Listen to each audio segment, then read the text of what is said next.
opinion, is one of the best trainers in the world. I don't think this man gets enough credit for what he's been able to do with guys like Errol Spence Jr.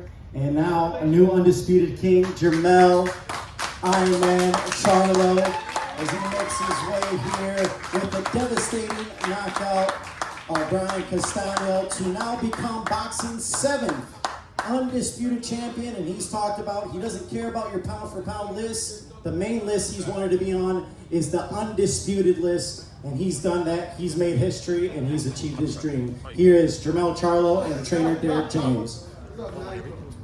I need some apologies from you motherfuckers. Straight up. Hey, what's poppin', everybody? Thank y'all for being the reporters, even if y'all hate, even if y'all don't really respect the Lions Only movement, even if y'all don't like our attitudes, even if y'all don't really like the way I box and how I move and how I do it. Y'all got no choice but to respect this champion, undisputed, and I don't think it's too many of us out here. So I'm excited. Thank you for my team, Lions Only. We was really like solid, baby. Y'all held it down for the most part, and that's what I'm really like stoked about. Training camp was crazy, you know what I'm saying? Like we went to the waters with this shit. Like we went really deep into training camp. Juan Guzman, shout out to you. Shout out to Titus Adams. Big shout out to Derek fucking James. He's supposed to be the motherfucking trainer of the year. And that's what y'all need to be giving these accolades and respect to. Speak it down. We got a lot of the year left. And this accomplishment and these accomplishments are what we worked on and what we wanted. We all accomplished and achieved things together. So I want to just give a big round of applause to Derek James. Earl Spence, Derek James, me, my twin brother, we all went. We're a big union, big unity. So I guess. That was one of the best fights we've seen at this venue, and that's saying a lot. There have been a lot of incredible wars, battles at this venue. High level, high skill, and incredible action. I don't know, Derek, do you have any comment on what you saw in the ring tonight in terms of ability, skill, and excitement? I think that I saw like 2 or 3 fights in one. I mean, like at the beginning, it was a different type of fight. Either in the middle, it was a different kind of fight. Once he settled down, once he was able to settle down, I think it was like and even in the like mid to later rounds, I was like, settle down. I know you really want this shot, but you're throwing the shot too fast. When he's into it, he's gonna walk right into it. And the 1-2s, even in camp, like I'm saying, the 1-2, that's what's gonna catch him. And with the movement, he has to keep adjusting, keep readjusting. So Jermell did everything he needed to do to set up all the shots. I remember like getting in the middle of the round, I think like 3 or 4, and I was trading, came back to the corner, feeling like, motherfucker, like, yeah, like, you gonna bang it out with me. Right. So they're like, we don't gotta get into that type of fight. All right, I'm gonna give me like 2 more rounds, 3 more rounds, and then I get back on the outside and boxing, and then just be a little bit more clever and use my skills and technique to just lead us to victory. You gotta worry about the knockout. My show was trying to get it. And really, I was telling them, really, what the thing about it, a lot of times we were missing shots. So I tell him, shoot to the shoulder, shoot to the, because here, he's always going to keep ducking. So the shots we threw, the shots, ran him into another shot. So when you shoot the shot, the other shot, the second shot anyway, is one that made him crumble. So it was like he ran him into another shot. So it was not just the first shot, it was the second shot, or the third shot that really get him. It was a good fight though. And one good thing about Derek James, well, let me pause that. One great thing about Castano is like his game plan is to possibly try to win the end of the rounds and get in good shots towards the end of the round. And it was like, hold on, I gotta be aware of that. I went in there the first couple rounds, and I'm like, I gotta stay strong on everything he's doing, you know what I'm saying, and be aware. So I'm trying to be aware, and I was, just trying to tune out everybody else and just focus on what we've been working on. And so, that jab to the body, you try to be more effective using that. So it's good. What you got going on, man?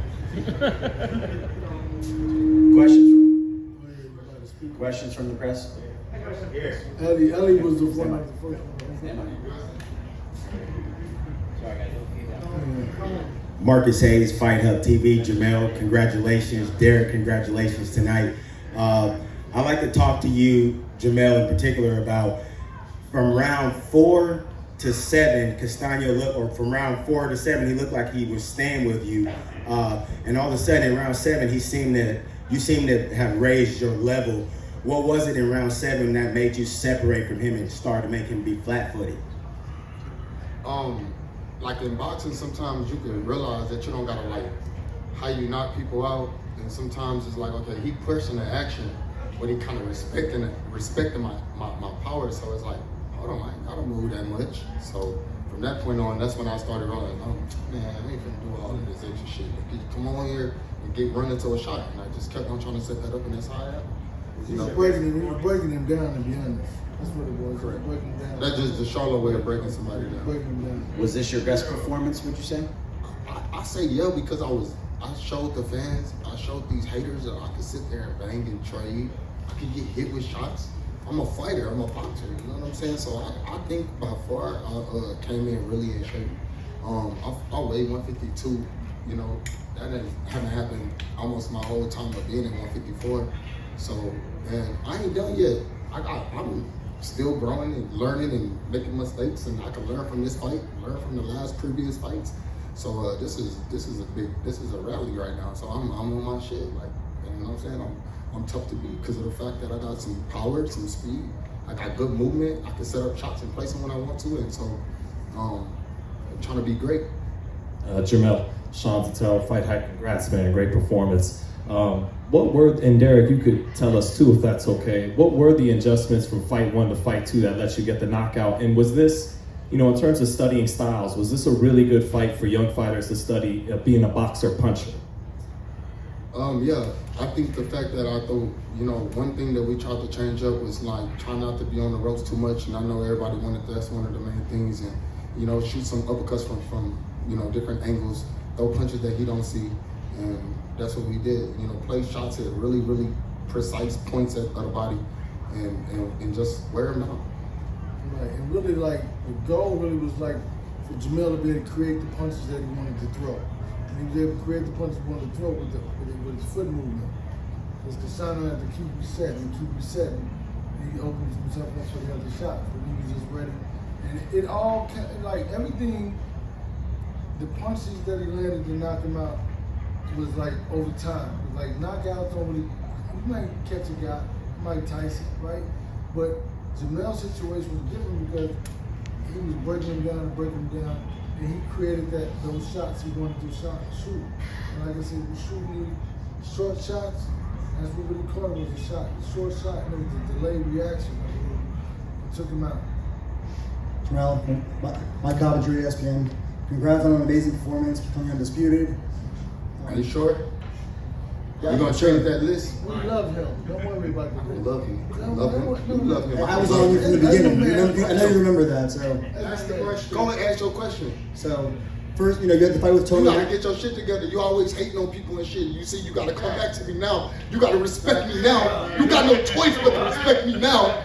Yeah, I did what I had to do. Yeah, I know it. I was trying to look bad. He did see that. Come on. Yeah. All right, go ahead and answer your question. Answer your question. All right. So first fight with Tony Harrison. Close fight. I thought you won, and you come back and you knock him out. This time you knock out Castano after a close fight. What does that say about your boxing IQ? Like you're making all these adjustments and getting knockouts after. I'm high on IQ then. I mean, it's like, that's what ESPN wanted to hear. I mean, my IQ is really high and great. I'm a clean fighter. I do everything. I try to not throw rabbit punches. I try to, use effective punches that matter in boxing, like my jab. And I use like strong punches. And I'm a very strong 154 pounder. And I've been at this weight for some years. So I'm trying to figure out, like, did y'all watch the first fight? A lot of those shots that Castano was throwing, even in this fight, they were sliding off the gloves. I was blocking majority of those punches. It just sounds good because of the crowd is rallying. But when you're a fanboy and you can't be really, never been in the fucking ring before, you will never fucking really understand what's really going on in there. Punches were slipped, punches were ducked, punches were blocked. And that's what Derek James teaches. And I was durable. I was going all 12. Unfortunately, my power gets stronger by the rounds. How about that?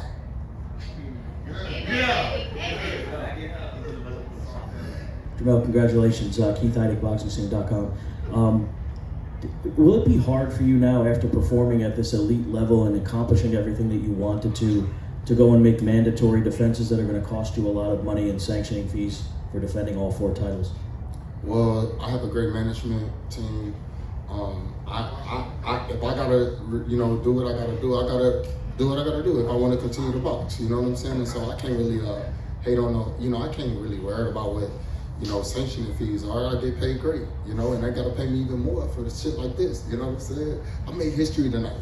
I'm becoming undisputed champion at 154. Nobody has ever been the undisputed champion at 154 with 4-belt era. Plus, I'm African American. Let's go. I represent my people. For the ones that don't really believe that, shout out my mom, I heard you. Jermell, Muhammad Mubarak with the Electronic Urban Report. We are a black publication. I write a column called Ringside Update, and I want to know, how do you feel about, at the end of this fight, the big crowd, the people behind it? You made it a great fight. You made it one of the greatest fights in history, and I want to tip my hat to you and leave it off. How do you feel now? I feel like I really accomplished something like very, very important, very, very major, something that's gonna stand for a very long time. Just every time they think about, I feel like I made it to a Hall of Fame level. As I know, hating ass ESPN ain't gonna tell me to believe this, but I made it to a very, very strong, very, very strong pedestal in my career. You know what I'm saying? And so I believe that, like, I get to call the shots, I get to do what I do, and who knows what's next for me in boxing. You know what I'm saying? I listen to my coach. We're gonna stick to the game plan, stay back in the training, because we know we got mandatories, bro. When you become the top tier like this, you got, for all these sanctions, everybody #1, everybody want a shot at the title, and it's looking good. But I'm busy. They gotta fight each other. I'm busy. Thank you for putting on a great performance. James Bell, Boxing Source here. Back in April, when we were talking about this fight, you said that you were going to knock him out, but also, have the patience from round 1 to round 12 to, try to work towards it. How is it to kind of like actually execute that, and then in round 10, finally getting it, and then being named the undisputed super welterweight champion of the world? Like I said earlier, it feels great, you know what I'm saying? And I did what I had to do. I stood strong in the, process of breaking him down. I didn't fold. I knew he was coming, and I just kept letting him come. And eventually he would just, not beat us. So that's it. You know what I'm saying? I did what I had to do. Congratulations. What's up, man? I'm good. Your face looks clean. A little bit. Got a little busted lip and shit. What was Earl Spence telling you during the fight? Because he got up between each round. He was lit. Like not in the bad way. Like he was. When you can hear somebody and you know, there he go right there. It's my dog. Yeah. Earl Spence is a motherfucking aggressive body shot throwing animal. So one thing he would go to the body. He definitely. I definitely heard a bunch of that. It was just like him and listening to him and listening to my twin brother. And just listening to everybody that I can really represent, just, man, I recall everything almost like, and it's crazy, and I'm just like standing there, just boxing, just stay there, don't worry about what's going on. You know what I'm saying? All them drums, where they at? Where the fucking drums at now? Yo, I don't hear them drums beating, they boo me a little bit. This ain't my city, they trying to act like the San Antonio and Texas, and they use all of that other BS. Now, you got no choice. But to put me, you don't put me in your power list, it's cool. I don't give a fuck about that. You gotta watch me. I'm undisputed. Second half of the question. Nobody knows how hard you worked from the last fight to now. Tell us how hard, how inspirational it is for other fighters who want to accomplish something big. Up and coming fighters, all you have to do is just really tune into your body. Learn your body, know yourself, enjoy who you are, love who you are, put God first, and just when it hurt, really push yourself to the next level. And it's every time, every day, it's gonna be hard. It's even hard for us sometimes. It's hard to get sparring partners. Everybody want a big check. We just want to work, baby. So you gotta use the top dogs in the top tier. Now shout out to all my people that helped me get to this level. Thank you. All right, just 2 more. You sure? Undisputed, baby. 4 more.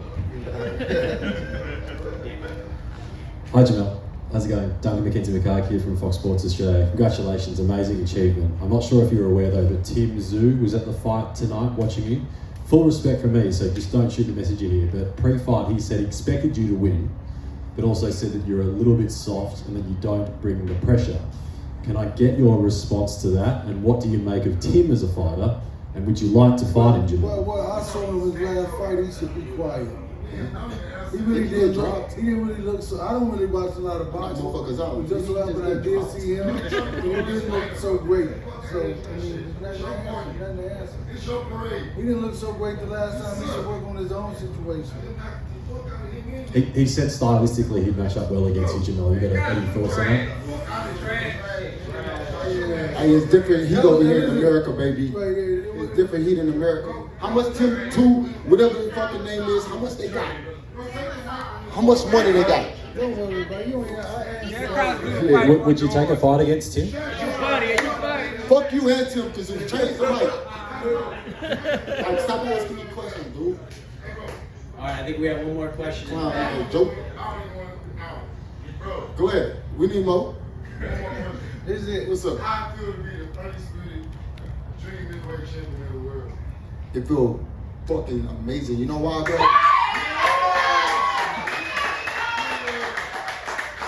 I could count back on who had that IBF belt before you, and you moved up, and you was like everybody in our own lane, and I fucking love Texas, dog. We got Earl Smith at 47, me at 54, my brother at 60. We a fucking trio. We fucking the Bash Brothers. The motherfucking Bash Brothers. He gonna get that title next, I'm telling you. The money gonna keep going up, and we gonna feed our family. So how do I feel? I'm fucking amazing. Amazing. Can we get you guys to stand up and get a picture of the 2 of you? And then I'm going to ask Errol Spence and Jermell to come up and just do a picture of the 4 of you guys, please, together. Historic night. Congratulations. Terrific fight. It's only promotion.